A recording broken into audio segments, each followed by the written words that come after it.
Good morning. It is great to be with you. We have three distinguished guests this morning. Immediate to my left right here, a man who needs no introduction to this audience, an American hero, a member of the Senate Armed Services Committee, Senator John McCain.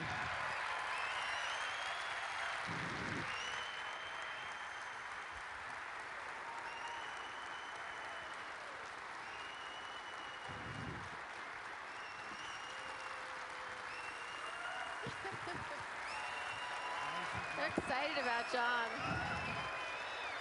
And next to Senator John McCain, a man who was inside Israel's military establishment for 40 years. His most recent position was head of military intelligence for the IDF. He's participated in two non-proliferation operations on behalf of Israel, the first of which was as a pilot, as a young pilot in 1981. He was one of the pilots in the Israeli operation into Osirak in Iraq. Please help me welcome General Amos Yadlin.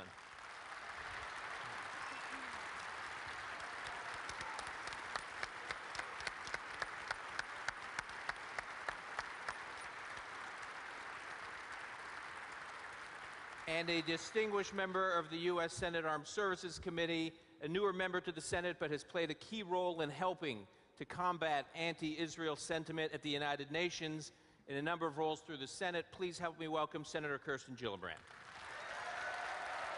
Thank you. Thank you. I want to jump right into the discussion. We have a short period of time and a lot of territory to cover. Senator McCain, I want to start with you. Iran is on everybody's mind. You have been working and thinking about the issue of Iran for a very long time, long before it was on many people's radar screen.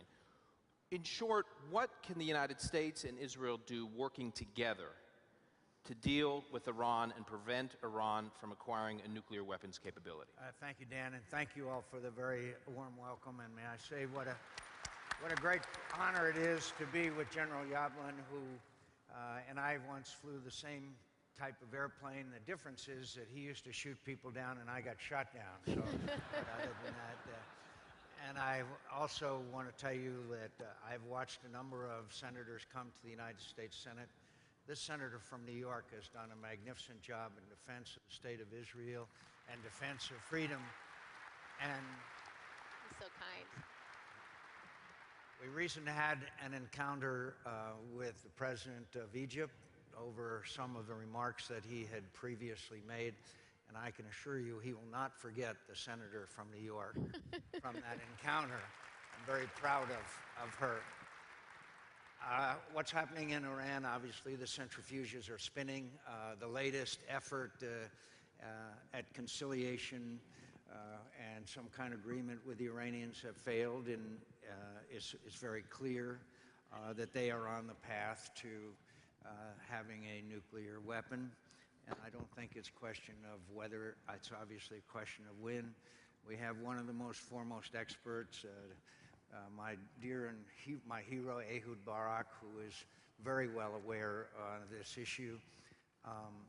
Look, the Iranians are watching what happened in Korea, North Korea. They just set off another nuclear device. We made concession after concession under both Bush and Obama administrations, and it turned into failure. So, Dan, I know we have a short amount of time.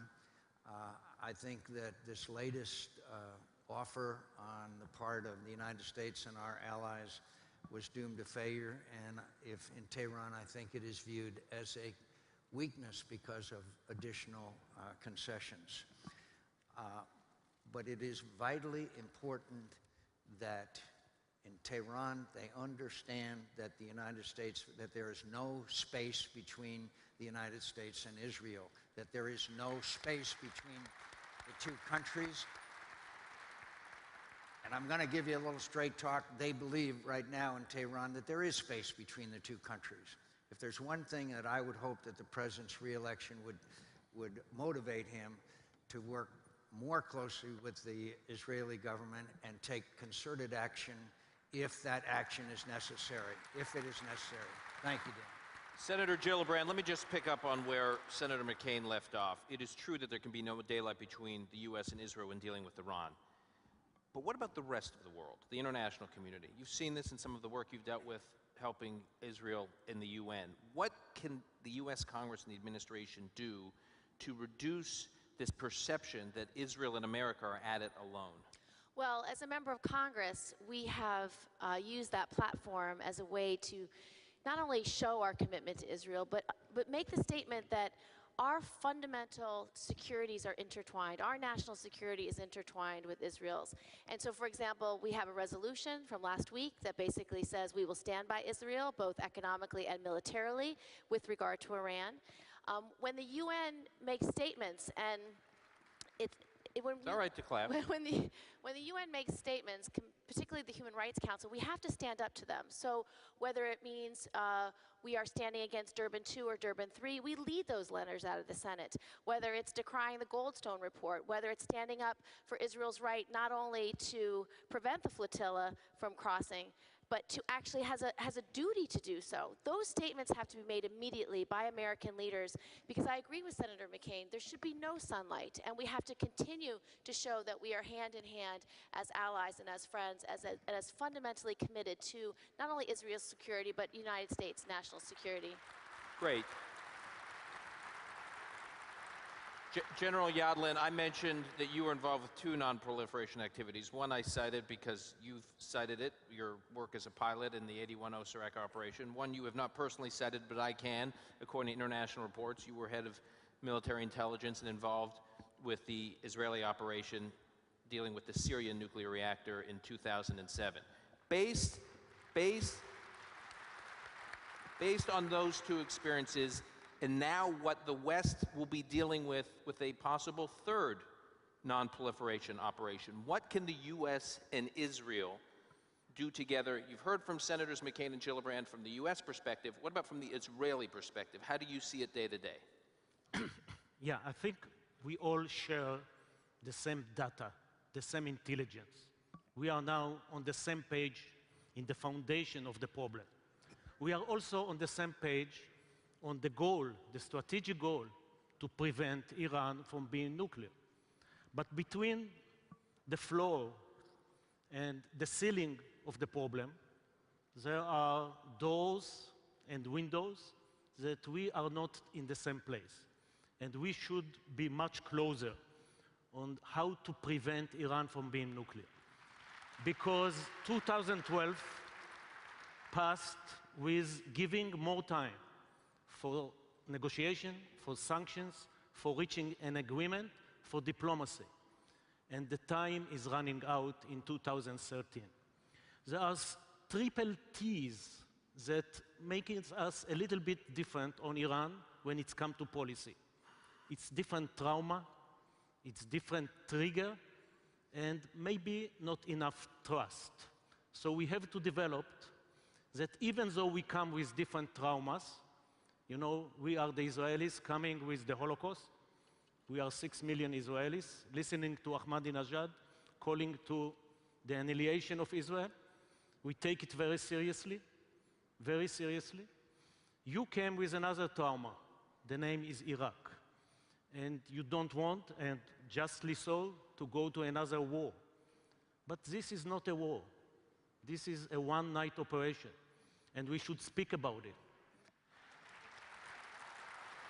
Senator McCain, it's hard to consider what is going on vis-a-vis Iran in isolation. The whole region is in turmoil. A recent Israeli diplomat, former Israeli diplomat, said to me that what Israel is doing right now, when there's talk about Israel, for instance, making territorial concessions in the context of a peace agreement, that Israel's being asked to pitch a tent in the middle of a hurricane. That if you look at what's happening in Egypt, you look at what's happening in Jordan, recent parliamentary elections, 25% of the parliament elected Islamists. You look at what's happening in Syria and Lebanon.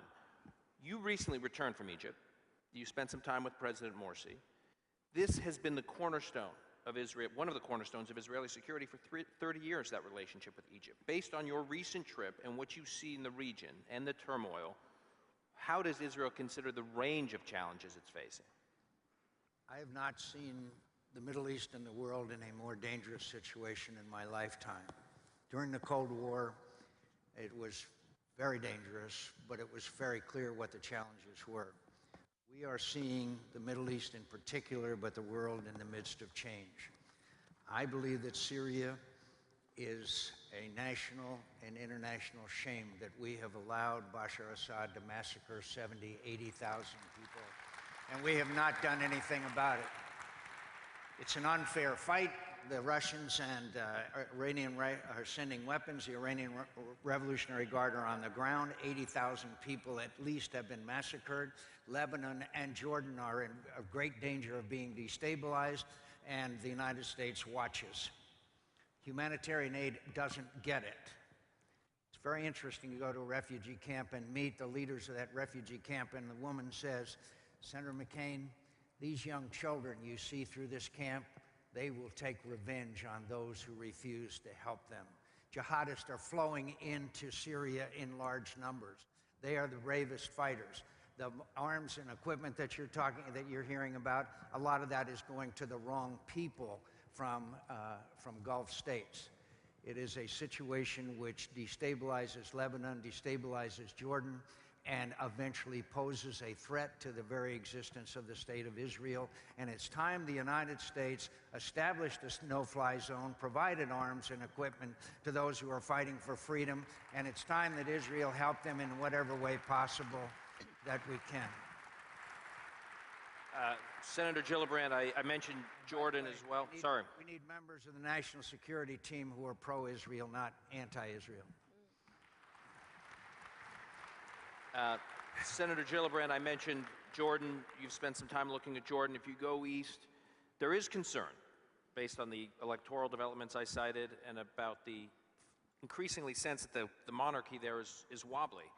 How should we and Israel think about this important ally of the United States and one of two countries in the region that has a real peace agreement with Israel? Well, you're quite right. We need allies in the region, and Jordan is being destabilized for a number of reasons. Not only is the Muslim Brotherhood rising in political power, but as these fighters come across, you have the risk of militancy within Jordan, and that is going to create challenges. You also have a Syrian refugee population of 400,000 now in Jordan, which is a huge financial strain on an already wavering economy. Jordan doesn't have a lot of natural resources. Most of their economy is driven by government, and the U.S. and being able to provide aid to Jordan, allow them to get resources from the IMF is essential. So our role with regard to Jordan, we have to continue to help steward them, help them keep some measure of calm, and be able to help them transition through this difficult time. And I think our role with regard to helping Syrian refugees is significant. We're going to have to be a friend and an ally because it is being destabilized right now. I think as Senator McCain said, the whole region is in fluid flux. It's very difficult. Egypt, when we visited with President Morsi, Senator McCain was very clear, as was the delegation, that they have to stop the flow of these weapons through the Sinai into Gaza. So last week's news that we are now going to stop the tunnels and begin to flood the tunnels is helpful. But we have to draw Morsi closer to us. That is why we have to engage him, and why Secretary Kerry's trip over there saying we'll give you $250 million is a step in the right direction, because they need IMF funding. They have to focus on their economy, and without a stable economy there, you will continue to see a slide towards regimes and leadership that are not going to be pro-US, not going to be pro-Israel. General Yadlin, you look around the region, as Senators McCain and Gillibrand have cited, and take us inside Israeli decision-making. The Israelis, it's our understanding, that view Iran, the possibility of getting a nuclear weapons capability, as the biggest concern. But you talk about all these other countries, Egypt, Jordan, Lebanon, Syria, you head further east, even Iraq, increased instability in Iraq now that U.S. forces are gone. So Israeli policymakers and strategists look at the map, and how do they rank and prioritize which issue they got to deal with tomorrow? Yeah. When I was a fighter pilot, I used to have a couple of principles. One was never panic. Second, never be in euphoria. This is too dangerous. Be slightly paranoid, and that's what we are. By the way, Senator McCain saved me from prison because we flew the same airplane, A4, very tiny cockpit. When you eject, you break your two legs. So I was in flight school. We knew already that the senator is in prison in Vietnam, and it broke his 2 legs. And when I was heated over Egypt in 1973, he immediately came to my mind. And I say, I'm not going to eject. Maybe I will crash, but I crossed the canal back to the safe side. Anyway, thank you, Jenna. Thank you. This is what we call, you know, the shared cooperation, shared intelligence sharing between America and Israel. AIPAC at its best. In this Middle East, which is unstable, very dangerous, the only ally of Israel that you can really count on, the only ally of the United States that you can really count on is Israel. It's the only place that after you come and give some help and material and equipment, they really love you and not hate you. So Israel is another aircraft carrier over there. I'm quite concerned that another aircraft carrier went back from where it should be to make the military option credible, even though not preferable, but must be credible to make sure that the other options will work. And Israel is there, and every day on the ground, there is a cooperation between the 2 militaries, the 2 intelligence. There is ongoing dialogue between the 2 defense establishments to see how we cope with the same threat. Because non-proliferation in Iran is not only an Israeli issue. It's a US national interest issue, vital national interest issue. And the terrorism that you see all over is an American national security issue. And the stability in the Middle East.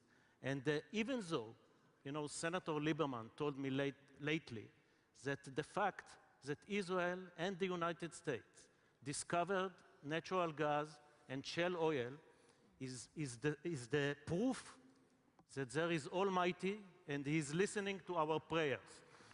However, you cannot really pivot to the Pacific.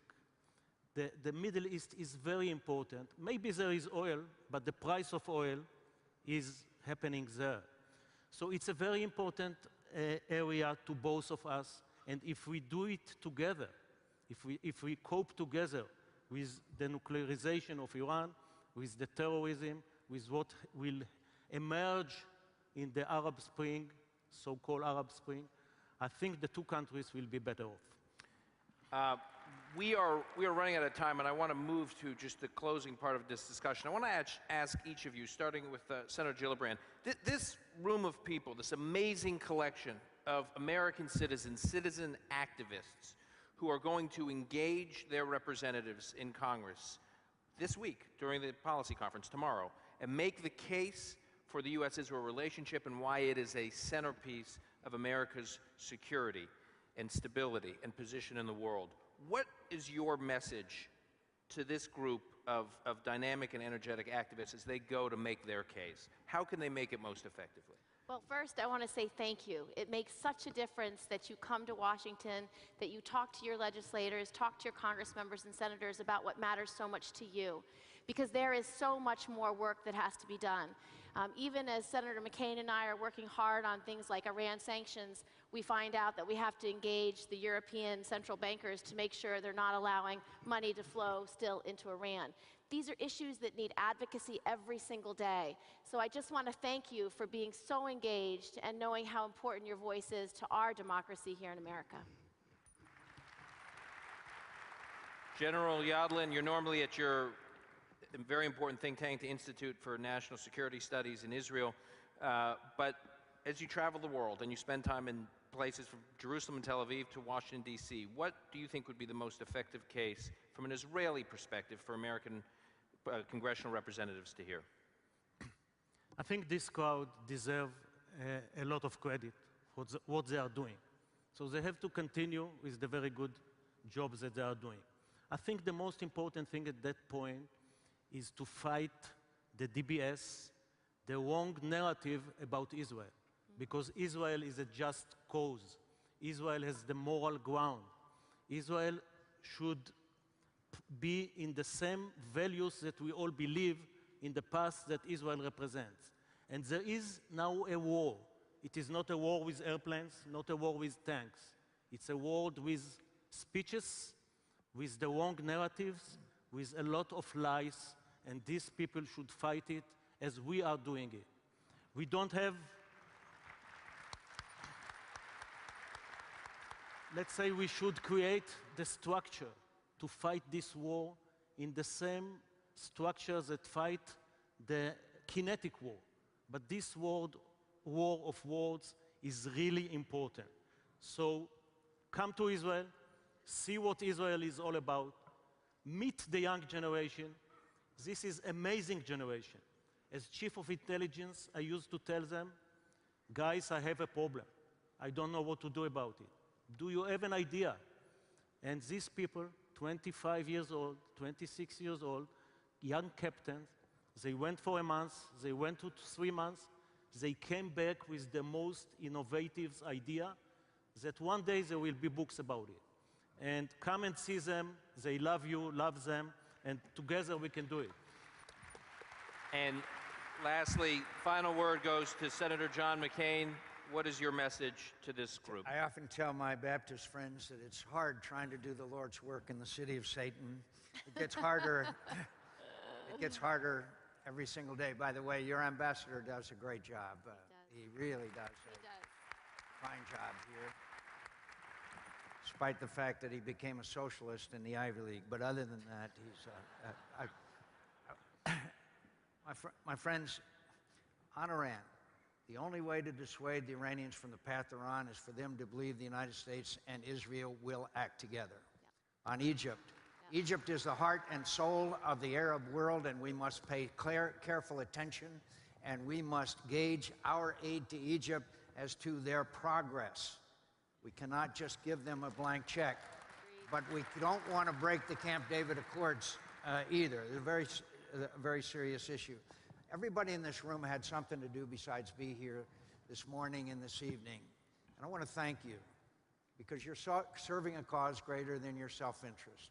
You're serving the cause of democracy and freedom in a part of the world where it's a very scarce commodity. I want to thank you from the bottom of my heart because we are in the most dangerous times as I began my comments.